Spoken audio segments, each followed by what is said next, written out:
The Dark Crystal was such a wonderful gift that Jim gave us all. It would never have been made without his vision. We made the movie we wanted to see. We had no idea, really, how influential it was going to be. The big departure for my dad with Dark Crystal was definitely the first time he wanted to create an entire universe where the puppets weren't puppets. The puppets were living, thinking, breathing beings in this alternate universe, this alternate reality that is where Dark Crystal takes place. He's always trying to do something new and different he'd never done before, and didn't like to repeat himself. And this was his idea of doing something totally different that he'd never done before and that nobody had ever done before.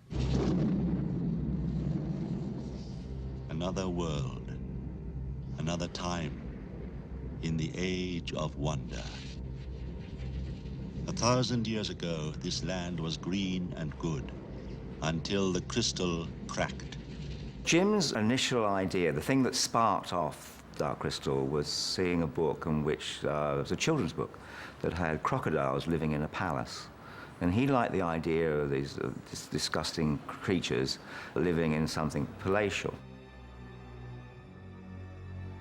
The idea was that this kingdom had been fractured and the good and the evil had been separated out. And the story was about integrating the two back into single characters.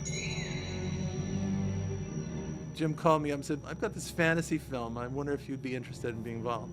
And it was basically about the creatures and the world, how strange it was, and the cultures and everything were totally strange and original. There was very mystic spiritual philosophy behind all of it. He basically saw good and evil as two sides of the same thing, or I guess yin and yang. And I think that was his underlying spiritual idea for the story. This idea that I suppose we're all composed of different things, good, evil, in each of us, underlay the whole movie. I think Dark Crystal particularly was about Jim Henson. I think it was his searching for what he thought about these greater spiritual issues. I mean, I always felt like, well, and if you put them together, maybe all sins will be forgiven. I don't know. I think it was an exploration of that, certainly. If you hung around with Jim, you tended to become aware of what he felt about things, even if he didn't explicitly express it. And I think everybody got into the idea and the theme of the movie. And the melodramatic plot stuff is what we needed to put as a skeleton to hang this theme on. For the prophecy says you must find the shard. The crystal shard. The crystal shard? To save our world, Gelfling, you must find the shard. When we started, Jim wanted to create a whole world. And we spent a long time in the early days just talking about what the world might be, what it might look like, what sort of creatures might populate it. And we discovered that in inventing the world showed it had an ancient history. I had to create shapes and forms that told you that it had been there for a long, long time. And there was something very magical about Brian's work, is when you see it, it all has a sense of ancientness. It's worlds with millions of years behind them, and you really do believe it. We tried to create a world that you realize that everything was linked. In my work, in a lot of the symbols and my use of geometry helped to pull everything together. So the geometry is shown very strongly that the creatures themselves always held the same symbolism that ran through the whole movie, and how the story brings us to that point where everything has to come back together again. Now we send forth Jen. Watch over his dangerous quest. And he wanted the world to be alive, not just the characters. He wanted everything to be alive. The Dark Crystal was kind of a doorway you could go through to be able to express creatively your ideas about the emotional qualities of all living things, whether they were living or not living in a sense of mineral, vegetable, not particularly what we consider as living. I'm very inspired by nature, and so was Jim. And he allowed me the space to bring that into the movie. Brian Thra did an amazing job. Everything that he designed was something that you could really imagine being alive.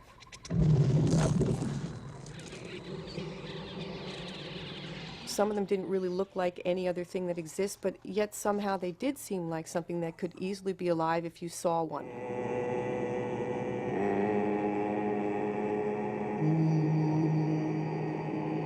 The mystics were much more connected to the earth itself. It was as if they were made of the earth. The mystics are very solid and slow and think, but they think in long cycles. At last, the crystal calls. It is time to return to the castle. Jim's concept for the mystics was they were very holy and spiritual, and they had purged themselves of all their bad lower selves, but this meant that they were incapable of really acting in the world, that you have to have some little tinge of bad impulses in order to create. I mean, power implies some sort of aggressiveness, and you can't really act in the world without having a little bit of Skeksis in you.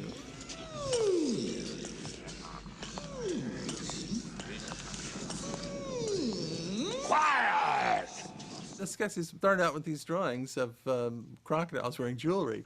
And then, you know, Jim developed them as a concept of they were the evil side of complete nature. What it seems to start to emerge at first for me were like deep-sea fish for some reason. And it was the teeth. Trial by stone. Trial by stone! They're like dinosaurs. And birds, our modern feathered birds, came from more reptilian. So the Skeksis are more fiery.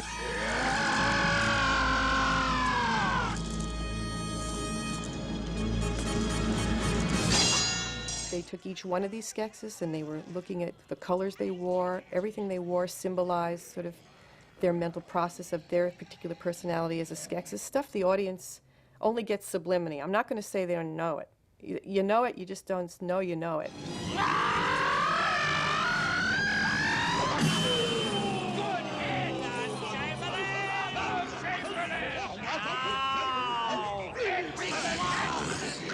We gave them different personalities. It was easier if we gave them jobs. That helped us enormously. Said, well, what do they actually do? What's their function? And once we got that, then some of the costuming and the way their shapes started to fall into place.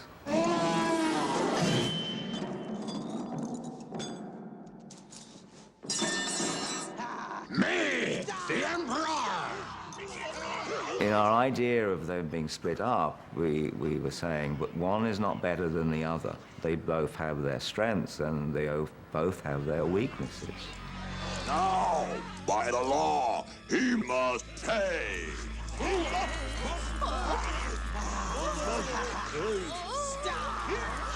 Stop! The characters themselves were actually full-fledged characters. They had their own backstory, and they were totally well-rounded. One was a sort of an organic, full-body, moving thing, and the other thing was kind of a hard shell bell, which actually was very like their characters. One was very earthy, and the other one was very hard and reptilian, so it actually, their shapes really did have to do with their spiritual qualities. So my challenge is to give them, their counterparts, some reference to each other. They have to be seemingly totally different and totally separate, and yet they are inextricably linked. So there had to be some anatomy going on underneath that told you that they were the same thing. You didn't need to know right at the beginning, but you needed to know later on.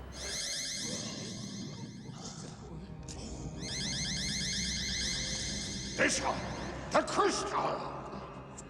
The crystal calls to the crystal chamber.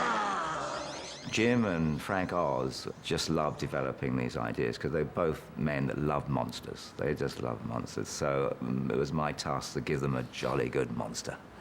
You know, so I kept doodling away, and Jim would encourage me to make them more and more disgusting.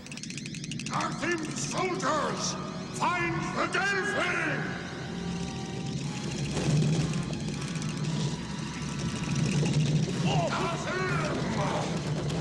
The Gelfling! Bring him to the castle! Gartham, that was like the armored tank character that looked like a horseshoe crab up on his hind legs. They were like the minions of the Skeksis, and they would go out and capture pod people and drain their essences.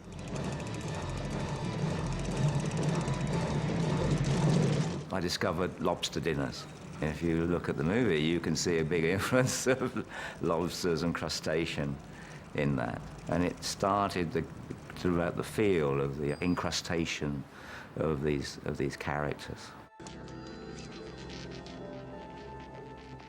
Basically, the concept for Jen was that he's the one who's dealing with all the problems that occur are problems that he has to overcome. So he's learning about the world. The key to Jen is that it's really Jim Henson as a very young, innocent young fellow. I mean, the similarity of the name is it's a tip there, and of course Jim reserved that part for himself. It's a part of Jim's personality that really makes that character work. Who is Augur, anyway? One of these things? Maybe she murders Gelflings. What am I doing here?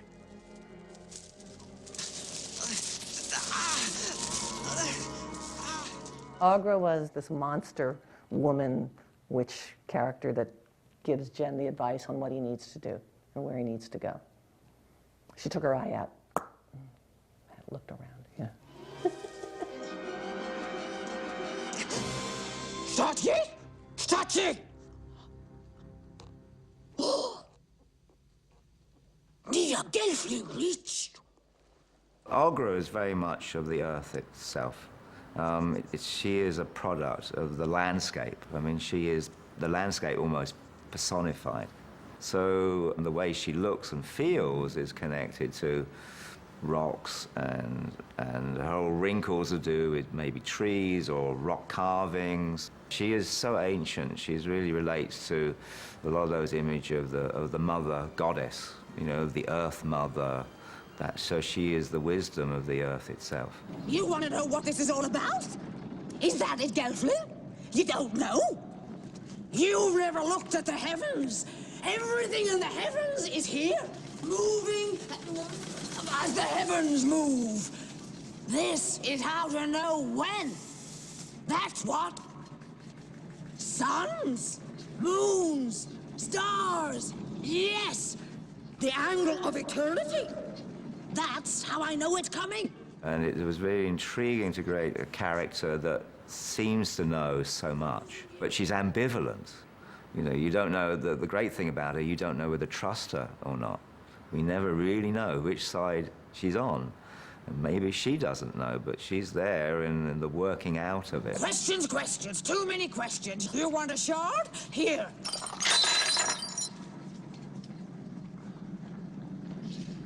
Which one is it? Don't know.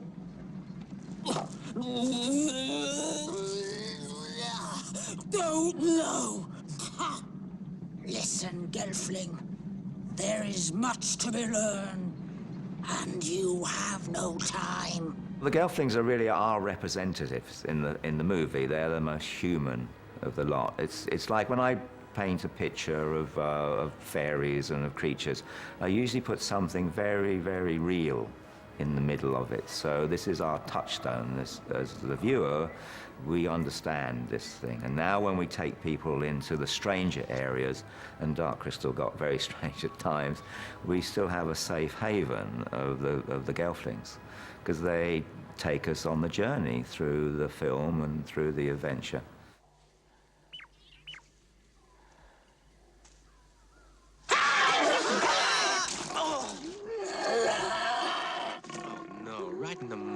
people would say it's easier to meet people of the opposite sex if you have an attractive dog. So we thought Fizzgig would be sort of the opposite. You know, he would be not a chick magnet, but a boyfriend repeller.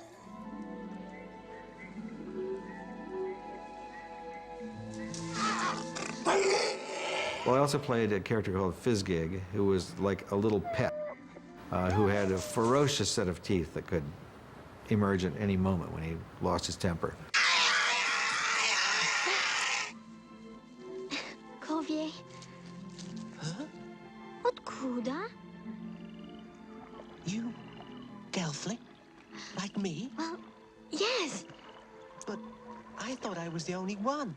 I thought I was. Kira, of course, we had to come up with a different background for her. She could speak to the animals, which is something he didn't have, and we came up with a mind speech, which they would when they touched their hands, their thoughts would become united. The first thing I remember is fire. Back when It's a war, I think. Shiny and round. A tree. My mother puts me right inside, and we're... Mother! Mother the monster! First thing I remember is the kind one. It was a way of objective correlative of their falling in love and becoming united as one person, and an incredible degree of intimacy that we couldn't portray otherwise on the screen. There's no one here like me. I need to find And yes, one other. I love them all. Except I need to find... Wait. I want... It's going It's away. going away. Very rarely you see a puppet as a real main character lead in a film. They got inspiration from everywhere, so it was a very organic thing. We were just having so much fun with them, and you could use anything. We'd take like stuff out of the garbage can and you know, the spoon you ate your lunch with. I mean, you could just use anything you wanted. A lot of stuff happened by accident, like in the workshop. They had to make the pod people and carved apples and stuck them on the radiator, and they just shrunk down, and a lot of the faces came from what those apples looked like when they had dried for a couple of days.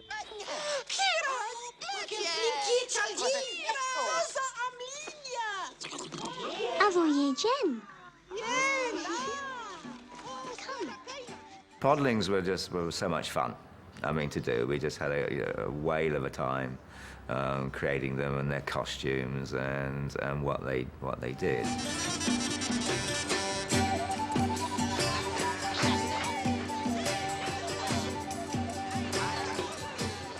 Howling Village was based on Jim and Jane's home. You know, they have all these kids, and they have 27 cats and monkeys and parrots, and you can imagine, you know, Jim and all of his kids. It's going to be a really lively scene, because they're all incredibly much like Jim, and so that, to my mind, that's really what it was always about.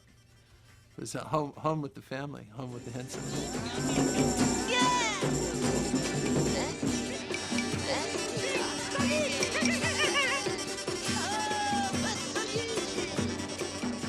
The characters in Dark Crystal, I think, were breakthrough characters for their time. They hadn't seen those designs a lot, and in fact, if you look at the 20 years after, 30 years after, a lot of people have copied them. I mean, they're kind of everywhere, derivative designs. I think those were kind of really the most first-time original look of those kind of creatures. Brian Froud did an amazing job with that. It came right out of his head. And they covered all the range of all kinds of things that you could imagine being alive, and it helped people to believe in them as characters. I think it was groundbreaking because nobody else was doing a movie like this. And I think it was right where Jim Henson lived. So he didn't see it as groundbreaking. He saw it as just a more perfect expression of his philosophy or his spiritual insights. Everyone, and even he, could certainly acknowledge and see what an extraordinary thing he had done in bringing that world to life, bringing the Dark Crystal world to life.